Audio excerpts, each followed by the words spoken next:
I have heard a great story on habit change a few weeks ago and I want to share it with you.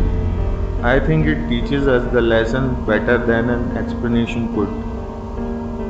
A rich man once asked an old wise man to help his son change his bad habits. The old man asked his son to take a walk with him through the garden. After taking a few steps, the wise man stopped and asked the young man to pluck a small flower out of the ground. The young man grabbed the plant with his fingers and easily plucked it out. The wise man nodded and they resumed walking. A few seconds later, they stopped again and the wise man pointed towards another plant, a bit larger than the last one. The young man grabbed it with his hand and plucked it out of the ground with a bit of effort.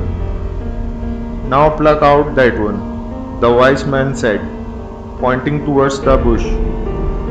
The young man grabbed the bush with both his hands and using all of his strength, barely managed to pluck it out of the ground. Now you see that small tree there? Try and pluck that one. The young man grabbed the trunk with both hands, pulled as hard as he could, but he couldn't even move it. It's impossible, master. I can't do it. You see, my boy, it's the same with our habits. If we let them grow and take root, it becomes harder and harder for us to stop them. How many times in our life we let a bad habit take roots and become a small tree?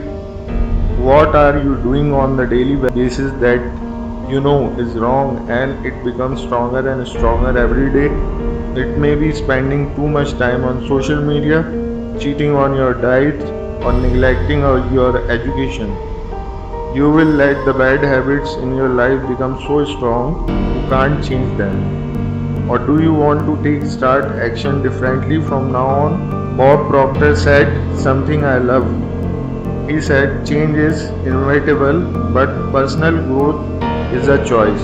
Our life will always change, but our future is determined by our actions today.